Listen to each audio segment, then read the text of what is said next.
tema bagus sekali dan saya tidak akan melewatkan tanpa menjelaskan kepada kalian. Oke, teman-teman. Penting sekali penumpangan tangan ini. Oke, konsep biblis. Oke. Tolong dong awam-awam Katolik kalau mau kritik saya santai. Saya tidak type di sini ada tadi namanya awam tadi. Naik dan omong tidak yang untuk refleksi diri. Ikutilah apa yang saya ajarkan tapi jangan ikutilah apa yang saya hidupi. Santai prinsip dasar. Ketika engkau menentukan sedikit, menekan sedikit penumpangan tangan, tolong. Penumpangan tangan dalam Alkitab suci, penumpangan tangan dalam Alkitab atau dalam kitab suci adalah suksesi apostolik. Oke? Lihat di sini. Siap. Ayo, engkau siap ini bilangan 27 ayat ke-16. Oke. Sebelum masuk ke sana. Oke. Tindakan fisik, konteks tekstual, realitas teologi. Oke. Penumpangan tangan, kontak jasmani sebagai medium transisi. Yang tadi kita baca dalam kisah 8 tadi. Konteks tekstual, kitab suci, pola historis diwahyukan dari perjanjian lama hingga baru. Proses perjalanan itu bukan hanya di dalam perjanjian baru. Nanti kita buktikan bahwa melalui penumpangan tangan siapa ada suksesi kepemimpinan.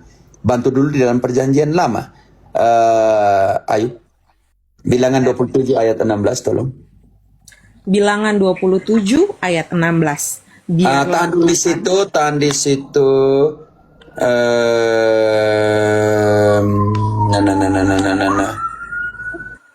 Sebentar, biar. Nanti sebentar tugasnya Metan. Saya jangan dulu kasih tugas Metan punya. Oke. Lanjut. Sekarang kita lihat suksesi kepemimpinan dalam kitab suci perjanjian lama. Oke.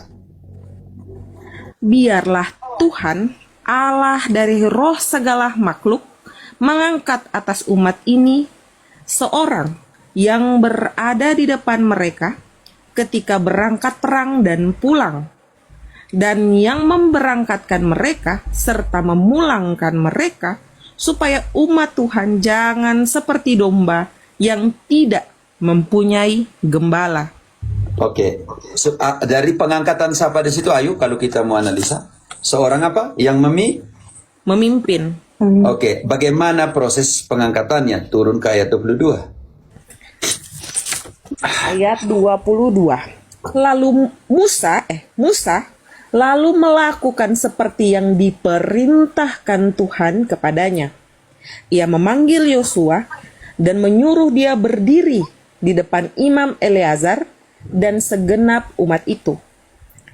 Ia meletakkan tangannya atas Yosua dan melantiknya seperti yang difirmankan Tuhan dengan perantaraan Musa.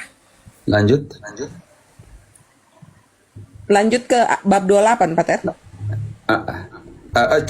Cukup saya nanti panjang sekalian. 28 juga bisa lanjut, tapi itu penting sekali supaya nanti jadi pemimpin dan semuanya. Oke. Itu usah dijelaskan terlalu panjang. Pertanyaan saya, Om Deddy, jadi penumpangan tangan dalam perjanjian lama adalah suksesi kepemimpinan. Ini kadang dilupakan oleh teman-teman kita yang sama-sama Katolik. Sekarang kita lihat bagaimana realitas apostolik, oke? Suksesi apostolik. Rantai transmisi otoritas spiritual yang tidak terputuskan. Ingat bahwa tadi dalam kisah 8 ayat 18, Simon mau beli suksesi apostolik. Bisa mengerti? Dengan penumpangan tangan. Bab 13, penumpangan tangan dalam pentabisannya siapa? Rasul Paulus dan Barnabas. Sekarang kita lihat bagaimana Metan 2, tolong bantu 2 Timotius 1 ayat 6. Kita lihat di suksesi apostolik perjanjian baru dengan penumpangan tangan. Oke. 2 Timotius, Metan tolong. 2 Timotius 1 ayat 6 kalau tidak salah. IDC engkau bantu 1 Timotius 4:14 kalau tidak salah ada penumpangan tangan. Oke. Metan 2 Timotius 1 ayat 16. 1 ayat 16. Oke. Ayat 6, maaf, 6. Karena itulah kuperingatkan engkau untuk mengobarkan karunia Allah yang ada padamu melalui penumpangan tanganku atasmu. Wow. Makanya di situ kau jangan main-main dengan penumpangan tangan itu. IDC 1 Timotius 4:14. Tolong, jangan kau main-main dengan itu. Jangan lalai dalam mempergunakan karunia yang ada padamu. yang telah diberikan kepadamu oleh nubuat dan dengan penumpangan tangan sidang presbiter. Karena itu ketika ditabis, uskup menumpangkan tangan kepada imam. Setelah itu, presbiter yang lain juga menumpangkan tangan kepada kepala seorang imam baru. Lanjut lompat ke bab 5 ayat 17 omong tentang siapa di situ? Presbiter yang baik pimpinannya patut dihormati 2 kali lipat, terutama mereka yang dengan jerih payah berkhotbah dan mengajar. Sekarang presbiter ini mendapatkan karunia pengajaran dan otoritas itu melalui apa? Ayat 22. Jangan engkau terburu-buru menumpangkan tangan atas seseorang, dan janganlah terbawa-bawa ke dalam dosa orang lain. Jagalah kemurnian dirimu. Jagalah kemudian apostolikmu. Jangan kau tabiskan orang tanpa menelitinya baik-baik. Bisa mengerti?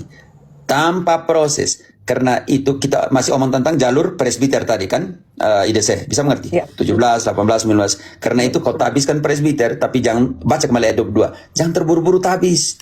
Karena itu banyak yang dipanggil, sedikit yang pilih. Karena kau tidak bisa tabis sembarang-sembarang.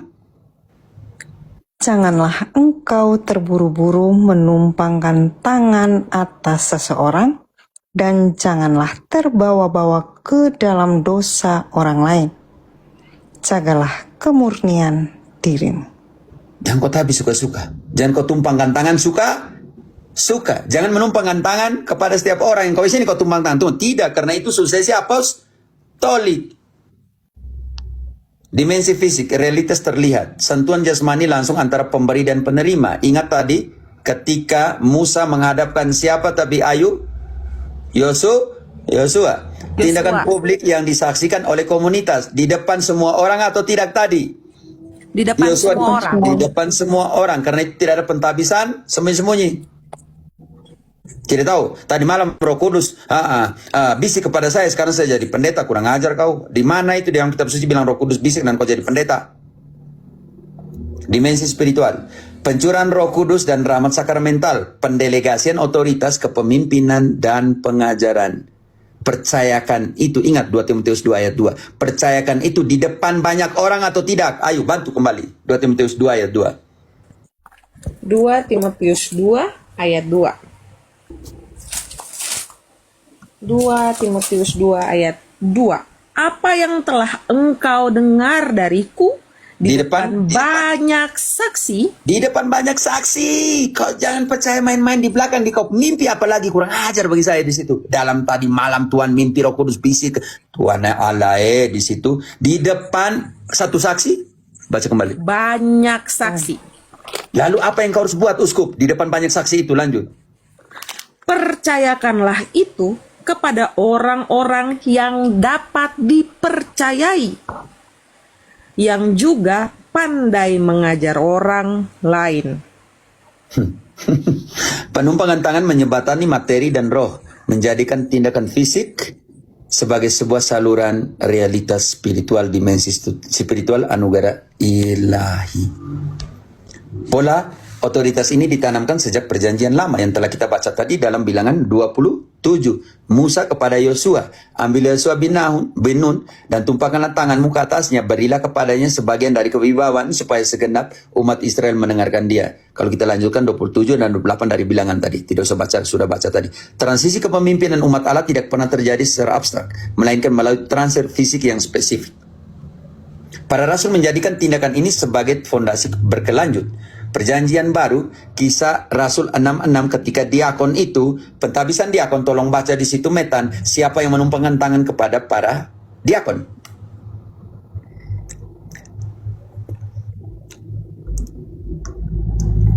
Kisah 6:6, tolong.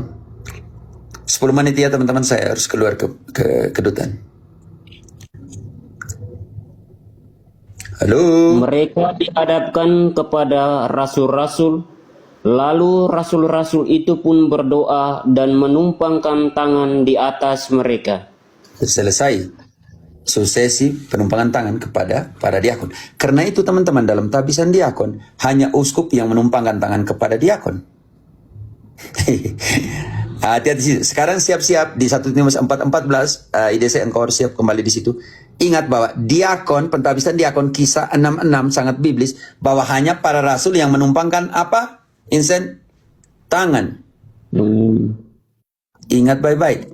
Tetapi dalam tabisan imam, uskup dan siapa yang menumpangkan tangan. 1 Timotius 4 ayat 14, kepada imam baru juga penatua presbiter menumpangkan tangan.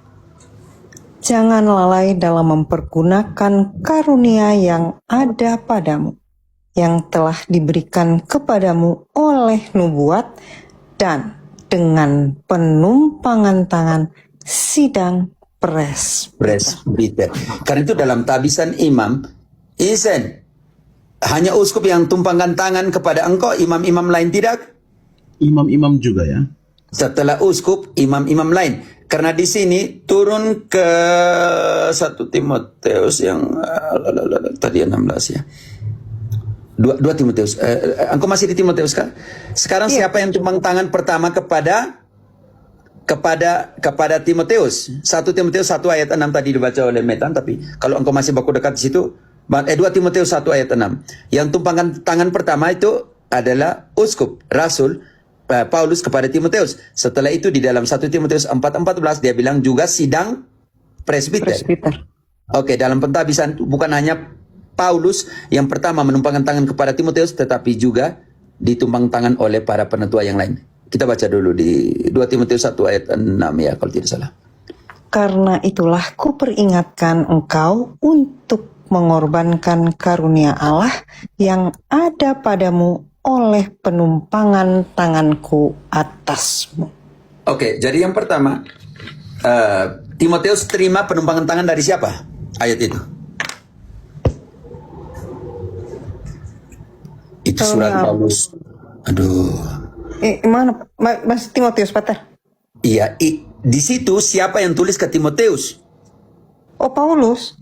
Ya, kalau begitu yang pertama terima tumpangan tangan dari Paulus itu siapa? Timotius. Setelah itu di dalam 1 Timotius 4:14 Paulus juga menekankan bahwa juga dari penumpangan tangan sidang presbiter dari imam-imam yang lain. Oke. Kristus melalui suksesi apostolik, rasul-rasul, dari rasul ini turun ke uskup penatua, uskup semua Oke, sobat. Dalam perjanjian baru, sekarang kita pakai Galatia 1 ayat 5, bahwa kepada Titus juga diberikan kuasa, uskup Titus, supaya mentabiskan presbiter di setiap kota. Siapa yang duluan ketemu? Metan, Ayu, Titus 1 ayat 5. Galatia, Titus 1. Tadi yang bilang Galatia. Tuh, orang di Galatia. Titus 1 ayat 5. Titus. Saya juga dengar Galatia. Maaf kalau saya telah salah. meninggalkan engkau di Kreta dengan maksud ini supaya engkau mengatur apa yang masih perlu diatur dan supaya engkau menetapkan presbiter di setiap kota seperti yang telah kupesankan kepadamu. Oke, artinya di situ siapa yang bertugas untuk mentabiskan presbiter di setiap kota? Uskup Titus. Sangat jelas.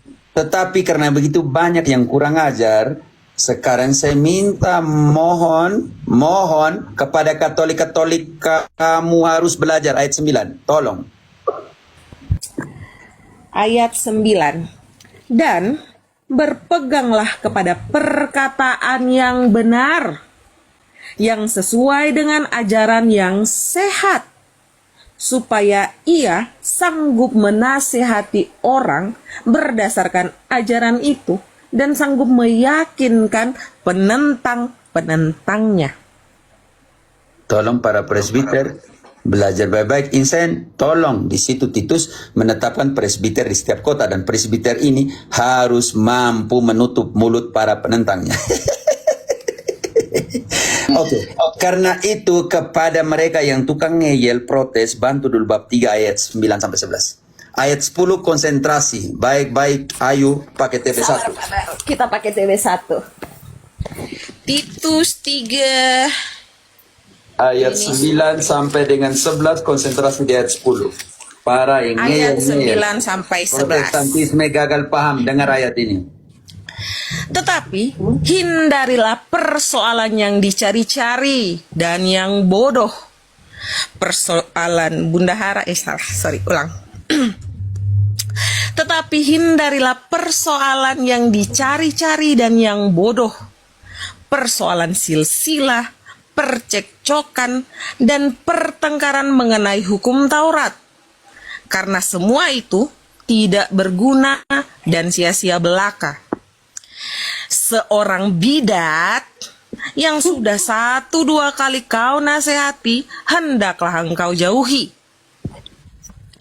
Engkau tahu bahwa orang yang semacam itu benar-benar sesat dan dengan dosanya menghukum dirinya sendiri. Oke. Dalam perjanjian baru, susesi bukan sekadar penyerahan jabatan administratif, melainkan transmisi karunia apostolik. Penumpangan tangan berfungsi sebagai konduit otoritas ilahi, tindakan penyerahan otoritas ilahi. Tindakan fisik dalam doa epiklesis, ini penting sekali. Ini penting sekali. Doa epiklesis, tindakan fisik tambah doa epiklesis, itu pencurahan Roh Kudus, oke? Ini penting sekali.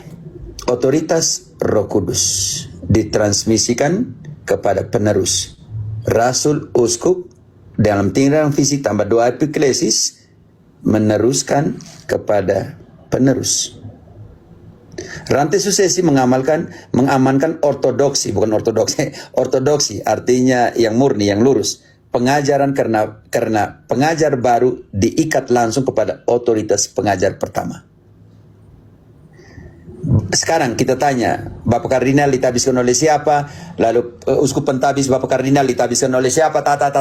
Nanti akan sampai kepada 12 rasul. Hasil dari tindakan historis ini adalah susesi apostolik yang utuh. Kesinambungan ajaran atau ortodoksi dalam pengajaran, kesinambungan otoritas yuridiksi yang kita namakan, dan kesinambungan rahmat, yaitu kesinambungan sakramental.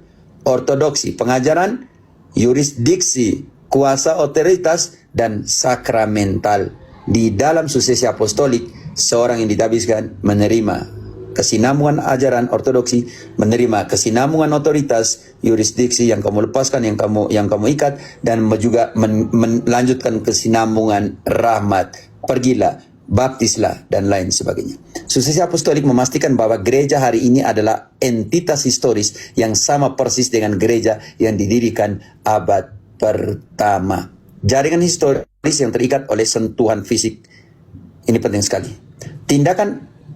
Tidak ada satupun pemimpin spiritual yang sah dalam struktur apostolik yang mengangkat dirinya sendiri. Setiap orang harus menerima garis keturunan yang dapat ditelusuri kembali ke tangan para rasul. Kembali. Kenapa? Karena bantu dulu metan Efesus 2 ayat 20. Gereja ini didirikan di atas dasar siapa? Kristus para rasul, Bapak gereja, gereja mula-mula, uskup perdana, episkopas historis, gereja masa kini. Bantu dulu, Efesus 2 ayat 20. Gereja didirikan di atas dasarnya siapa? Yang dibangun di atas dasar para rasul dan para nabi, dengan Kristus Yesus sebagai batu penjuru. Kalau tidak didirikan di atas dasar para rasul, para nabi, dan Yesus sebagai batu penjuru, maka ayat 21 tidak menjadi bangunan yang rapi tersusun. 21-nya.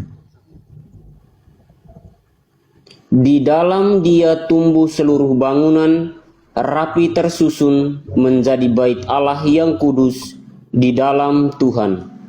Kalau tidak dibangun di atas dasar para rasul, nabi, dan Kristus, maka bangunan gereja itu tidak akan menjadi bangunan yang tersusun rapi. Praktik ini mengunci sejarah keselamatan menjadi satu kesatuan. Penumpangan tangan perjanjian baru, pola perjanjian lama juga penumpangan tangan bayangan otoritas, dan pemenuhan realita Yang kita bisa lihat bukan lagi bayangan, berkeberlanjutan realitas dalam seluruh proses perjalanan sejarah gereja tanpa putus suksesi apostoliknya. Tanpa tindakan fisik yang dibariskan ini, sejarah gereja akan terputus dari akar biblisnya. Penumpangan tangan adalah batu penjuru yang menahan keberlangsungan sejarah keselamatan. Tangan masa kini terikat kuasa pada tangan para rasul. Penumpangan tangan dalam kitab suci adalah suksesi apostolik. Suksesi bukanlah sekedar kebijakan gerejawi atau kebetulan sejarah. Ia adalah perpanjangan fisik langsung dari wahyu kitab suci. Sebuah benang anugerah yang tak terputus melintasi ruang dan waktu. Dedi, terima kasih. Ya, Pater. Pater, pertanyaan terakhir, kalau Dedi, karena saya juga mau berhenti karena Arif juga harus tanya, oke? Jangan marah. satu aja Romo, luruskan kalau pemahaman saya salah. Artinya pencurahan Roh Kudus hanya boleh dilakukan oleh imam yang ditabiskan melalui jalur suksesi apostolik. Saya harapkan itu. Awam tidak boleh. Tolong ingat baik-baik di mana di kitab suci orang menumpangkan tangan. Engkau mau tahu siapa yang tumpangkan tangan supaya orang di Samaria menerima Roh Kudus? Tadi Metan sudah kah? Sekarang siapa penggiliran? KIDC. IDC Kisah 8 ayat 14. Siapa yang menumpangkan tangan kepada orang Samaria walaupun mereka sudah dibaptis oleh Filipus diakon? Ketika rasul-rasul di Yerusalem mendengar bahwa tanah Samaria telah menerima firman Allah. Tahan dulu, mereka menerima apa? Menerima firman Allah. Oke, karena mereka dibaptis oleh siapa? Bantu ke ayat 11 ini. Dan mereka mengikutinya karena sudah lama ia mentakjubkan mereka oleh perbuatan sihirnya. Itu omong tentang Simon Mago. Sekarang ayat 12, siapa yang membaptis orang Samaria? Tetapi sekarang mereka percaya kepada Filipus yang memberitakan Injil tentang kerajaan Allah dan tentang nama Yesus Kristus. Dan mereka memberi diri mereka dibaptis, baik laki-laki maupun perempuan. Dedi, ada persoalan di sini. Filipus itu diakon, tidak bisa memberikan krisma. Nanti apa kata Petrus? Dengar baik-baik. Menerima Roh Kudus walaupun sudah dibaptis. Ini loh, Petrus nanti angkat bicara. Lanjut ayat 14-nya. Kembali. Ketika rasul-rasul di Yerusalem mendengar bahwa tanah Samaria telah menerima firman Allah, mereka mengutus Petrus dan Yohanes ke situ. Apa kata Petrus nanti? Setibanya di situ, kedua rasul itu berdoa supaya orang-orang Samaria itu beroleh Roh Kudus. Sebab Roh Kudus belum turun di atas seorang pun di antara mereka. Karena mereka hanya dibaptis dalam nama Tuhan Yesus. Yang diakon tidak mempunyai hak krisma, penumpangan tangan untuk krisma, penuranan Roh Kudus. Sekarang apa yang dibuat oleh para rasul? Menumpangkan tangan atau tidak? Kemudian keduanya menumpangkan tangan di atas mereka. Dan Lalu hasilnya? Mereka menerima Roh Kudus. Jadi perkara selesai.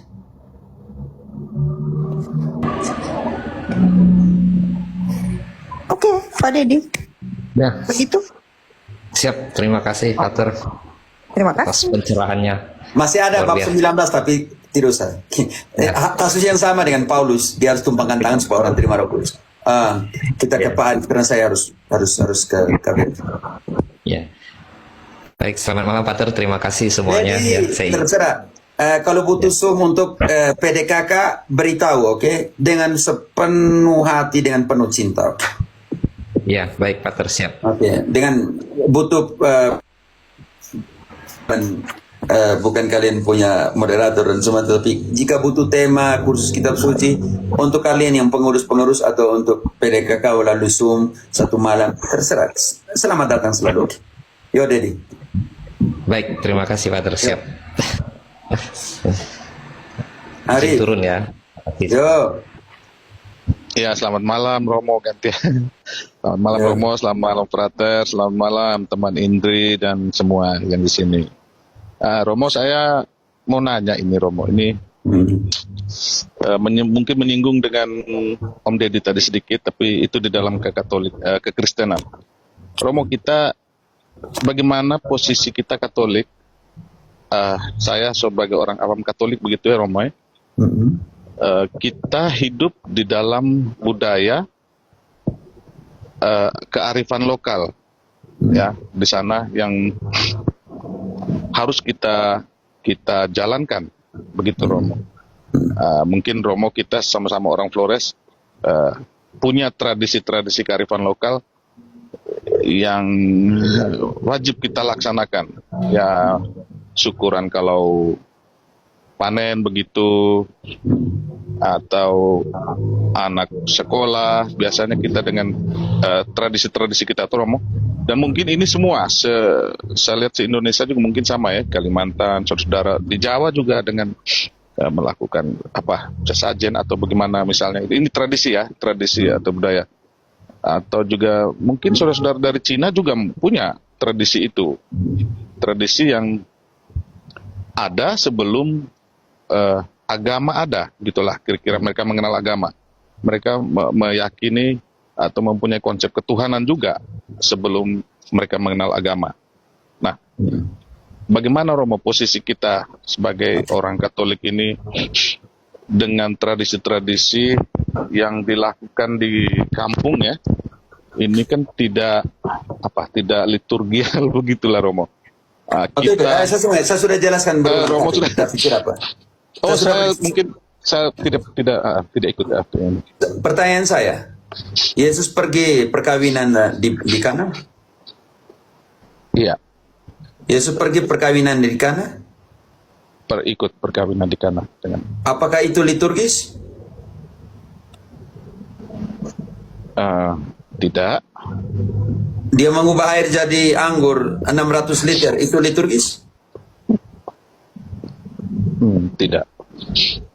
Tapi itu tradisi manusia atau tradisi Iya. ilahi? Itu tradisi manusia. Yang minum-minum ini? Iya. Iya Romo. Oke, tradisi manusia. Di situ Yesus menentang? Tidak. Yesus tidak menentang.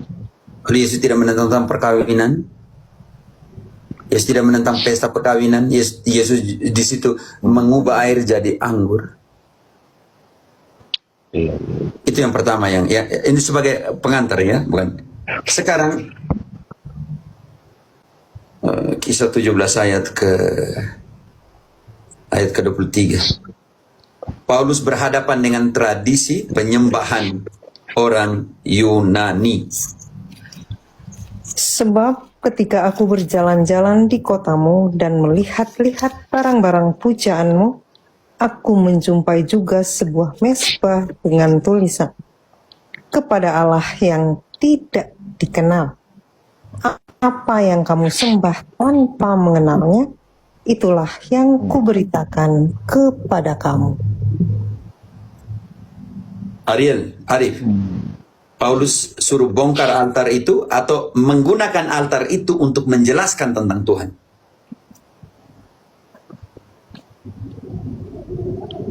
Ya, Paulus. Ketika aku berjalan-jalan di kotamu, aku menemukan sebuah altar yang bertuliskan kepada Allah yang kami tidak kenal. Apa yang kamu sembah tanpa mengenalnya, itulah yang kuwartakan kepadamu. Paulus menggunakan kearifan lokal, kebiasaan lokal untuk menjelaskan Allah yang dia bawa. Iya. Oke, sekarang ayat 28. Sebab di dalam Dia kita hidup, kita bergerak, kita ada, seperti yang telah juga dikatakan oleh pujangga-pujanggamu. Sebab 29 dulu. Di dalam Dia kita ada, bergerak dan hidup, seperti yang dikatakan oleh siapa, Om Arif?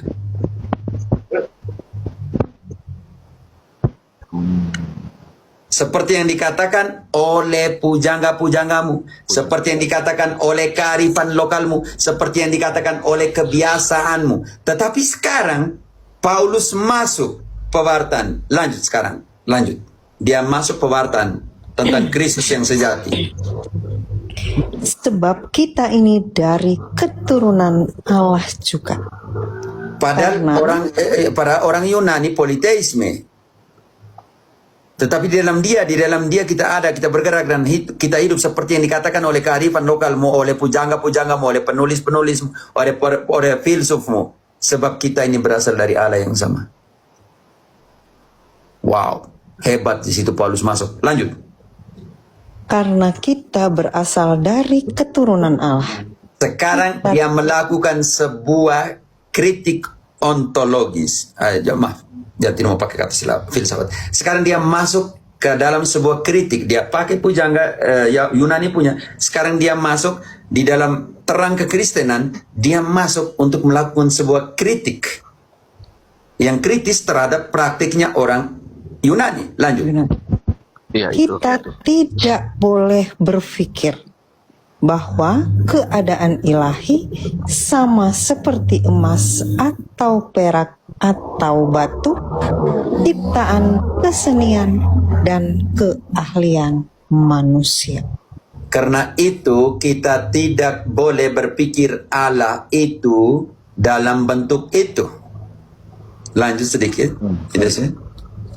Dengan tidak memandang lagi zaman kebodohan, maka sekarang Allah memberitakan kepada manusia bahwa di mana-mana semua mereka harus bertobat. Oke, di sinilah pesan pertobatan ini dibawa oleh Paulus.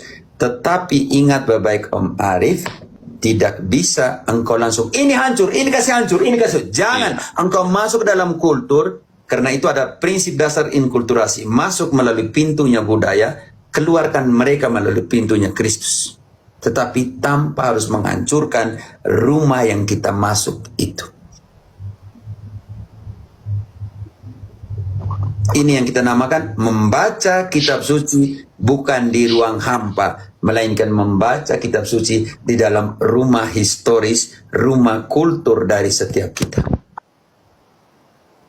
Jangan kau jadi anti budaya, tapi masuklah, pahamilah budaya melalui konsep mereka, lalu keluarkan seperti Paulus dalam pintunya Kristus. Tolong itu.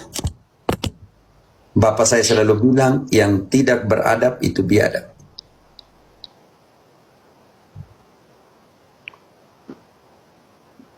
Arif, Iya, Romo. engkau Ya, jangan ya. menjadi penghujat budayamu. Banyak orang yang tidak mengerti. Pater Marcel, saya punya teman yang SMM, dia punya mama itu pemimpin liturgis dalam doa budaya ngada. Dia punya suku. Pater selalu ada di samping, dan di situ matriarkat. Pater selalu bilang, ingat, doa semua doa itu kepada Tuhan Allah. Intercesinya nenek moyang atau orang kudus. Jangan tujukan doa itu kepada kita punya nenek moyang, karena doa itu selalu ditujukan kepada Allah melalui atau intercesinya siapa. Itu yang bentuk nyata dari inkulturasi ketika seorang imam yang mamanya punya budaya yang kuat seperti ngada dan matriarkat dan harus membawakan doa adat, dan pater ada di samping untuk selalu mengingatkan mamanya tanpa harus melukai kultur dari sebuah daerah tertentu. Karena itu di mana kekatolikan masuk, di situ tidak ada terjadi luka historis kultural bagi tempat tertentu, atau ketika budaya Kristen masuk ke dalam sebuah budaya lokal, dia tidak akan melukai budaya lokal tertentu. Tolong, tapi engkau harus masuk dengan konsep di mana kekristenan seperti Paulus yang kamu sembah tanpa mengenal, itulah yang aku wartakan kepadamu. Di dalam Dia Allah itu kita bergerak, kita ada dan kita hidup seperti yang dikatakan oleh kebudayaanmu, oleh pujanggamu, oleh penulismu, oleh konteksmu. Itulah yang aku wartakan. Maksudnya hebat sekali Paulus di situ. Iya. Dia tidak menghancurkan sebuah kebudayaan, justru dia masuk melalui kebudayaan itu setempat untuk mengangkat mereka kepada pemahaman tentang Tuhan di dalam kekristenan. Iya Romo, kita di sana tuh saya lihat sudah bagus ya. Walaupun kita kuat sekali arifan lokal itu, tapi kita tetap mendahulukan imam-imam liturgi gereja untuk melakukan tradisi kebiasaan kita itu. Nah memang cuma yang menjadi ganjalan saya itu ketika ada hal-hal yang ya Romo sudah katakan tadi, sudah pesan ya, jangan menghakimi budaya kita. Itu yang saya rasa harus menempatkan posisi betul, karena ini budaya yang sudah duluan ada gitu toh. Orang mau bikin pernikahan begitu, mereka makan bersama, ya doa dengan leluhur segala macam, ya Romo pahamlah seperti itu. Nah itu yang Bisa paham. hal-hal teknis itu yang terpaksa bergejolak ya Romo, kita di dalam ini saya ini tetap Yesus Kristus yang utama, tapi harus menjalankan tradisi yang di luar liturgial tadi, seperti itu Romo. Ya, saya pikir ini penting juga. Uskup-uskup di Flores, uskup-uskup di NTT, uskup-uskup di Medan, di Sumatera, di Sulawesi, di Papua, di Jawa, Kalimantan. tidak pernah menutup mata. Di Bali, lihat seinkulturasi hebat sekali di situ. Maksudnya itu juga harus kita lihat dalam pengertian itu. Karena apa? Karena kekristenan tanpa pijakan sejarah, pijakan historis dan pijakan kultur itu juga bisa membahayakan kita dan mengantar kita kepada fanatisme. Iya, itu yang bahaya di situ Romo. Oke. Iya. Oke, maksudnya seperti lebih bijak lah. Paulus itu sangat bijak ya. Paulus itu hebat sekali. Dia tidak meruntuhkan altar itu. Dia bilang yang kalian sembah tanpa mengenalnya, itulah yang saya wartakan kepada kalian. Maksudnya bukan soal iman, tetapi soal pemahaman. Ini saya pikir yang kadang kita melihat bahwa iman terputus dari pemahaman. Santo Petrus bilang, kemanakah kami akan pergi? Bantu dulu metanoto Yohanes 6 ayat 66. Ketika semua orang pergi, di situ nanti Petrus membuat jawaban dalam dua potensi, ratio dan iman. Jadi iman itu butuh pengetahuan iman. Saya Katolik Indonesia ya, di dalam podcast kemarin dengan teman Pater Gusti Wadu, saya bilang Katolik Indonesia itu hebat sekali. Tetapi karena terlalu fokus kepada liturgis merayakan iman, kita melupakan pemahaman iman.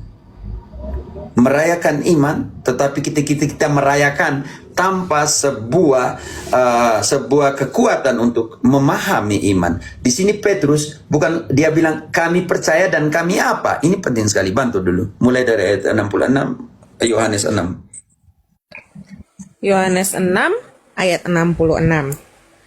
Mulai saat itu banyak muridnya mengundurkan diri dan tidak lagi mengikuti dia. Lanjut. Lalu kata Yesus kepada ke-12 muridnya, apakah kamu mau pergi juga? Ingat, apakah kamu mau pergi juga? Wow, keras ini pertanyaan Yesus. Lalu apa kata Petrus? Jawab Simon Petrus kepadanya, Tuhan, kepada siapakah kami akan pergi? Engkau memiliki perkataan hidup yang kekal. Kami telah percaya dan tahu bahwa engkaulah. Kami telah percaya. Yang kita namakan, apa yang kita namakan ini? Yang kita namakan adalah kekuatan iman. Kami telah percaya. Dan tahu. Pengetahuan itu adalah kognitif, rasio. Jadi bukan hanya iman yang dipercayai, tetapi yang diketahui. Dua hal harus bawa sama, yang dipahami dan juga yang dipercayai. Percaya apa yang diketahui, ketahui apa yang dipercaya. Bantu dulu. Kata Petrus, kami telah percaya. Kami telah percaya dan tahu bahwa Engkaulah yang kudus dari Allah. Oke, jawaban hebat dari Petrus. Kami telah percaya dan kami telah memahami. Karena itu, dua hal harus jalan sama-sama. Percaya apa yang dipahami, diketahui, dan ketahui dan paham apa yang dipercaya.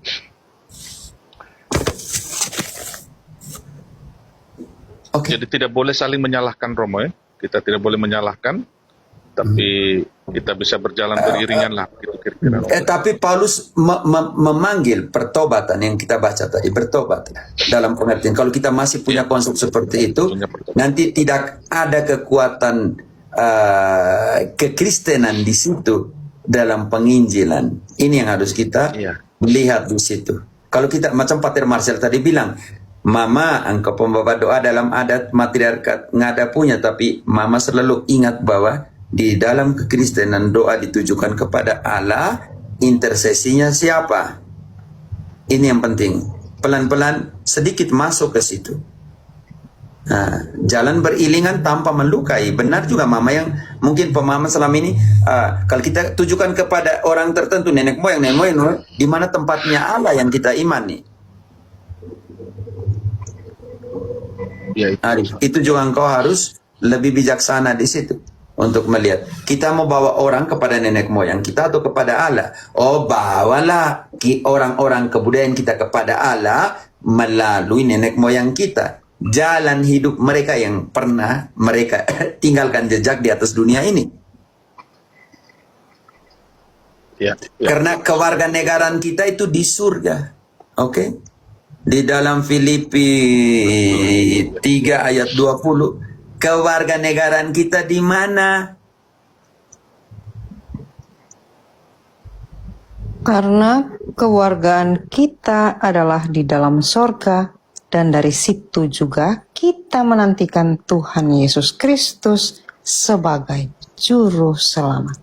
Dan kita yang masih hidup ini adalah rekan sewarga dengan mereka yang telah pergi. Efesus 2 ayat 19.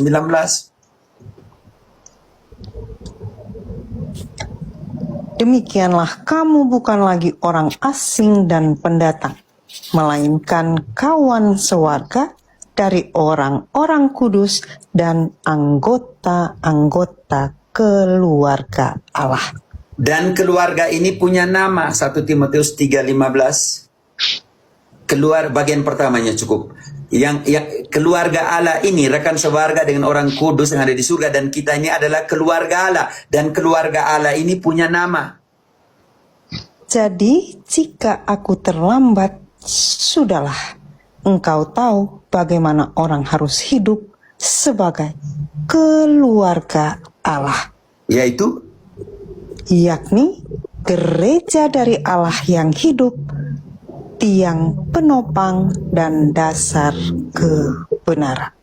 gereja adalah keluarga Allah, dan kita punya persekutuan dengan orang kudus. Karena itu ada gereja jaya, keluarga Allah yang sudah mendapatkan tubuh kemuliaan, kewarganegaraan surga. Ada gereja yang masih menderita di api penyucian di 1 Korintus 3 ayat ke-15. Dan gereja yang berziarah, kita yang masih hidup di atas dunia ini. Dan kita semua adalah keluarga Allah. Dan keluarga Allah tadi yang barusan dibaca punya nama, yaitu gereja dari Allah yang Hidup. Perkara selesai. hidup. Jadi kita masih mempunyai ikatan gereja jaya, gereja menderita, gereja ziarah. Tetapi gereja ini yang di surga yang sudah jaya, yang di api penyucian, yang masih menderita, karena belum masuk ke sana langsung, yang masih berziarah kita ini adalah gereja dari Allah. Karena itu kepada Allah, yang kita adalah keluarga ini, adalah kepemilikan dari Allah yang hidup. Tiang penopang dan dasar kebenaran, gerejanya. Tetapi gereja ini, yang kepemilikannya, kepunyaan dari Allah yang hidup. Jadi juga termasuk doa-doa kita diarahkan kepada Allah. Tetapi melalui siapa intercesinya? Untuk mereka yang sudah masuk ke dalam status kewarganegaraan surga, yang sudah memiliki tubuh kemuliaan. Tadi hanya kita baca Filipi 3 ayat 20, 21-nya kita belum baca, tapi tidak usah baca. Oke, begitu Arif. Kalau begitu kekristenan tidak main di situ.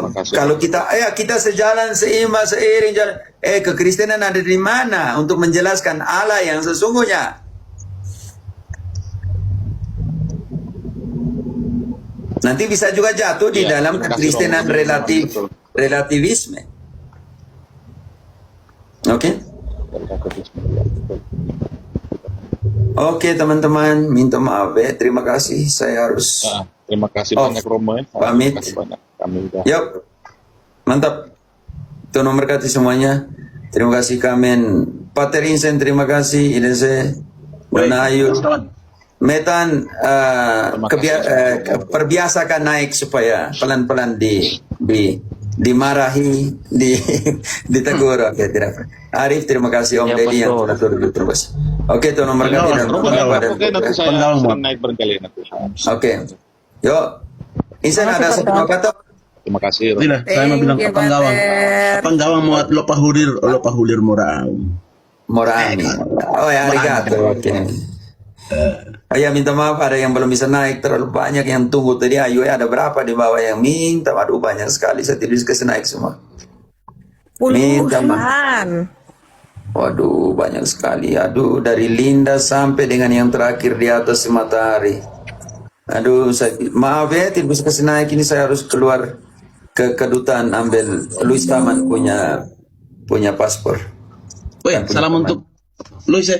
Nanti kami Salam ketemu untuk Fandi. Agustus ada retret. Nanti ketemu. Ya, Benson.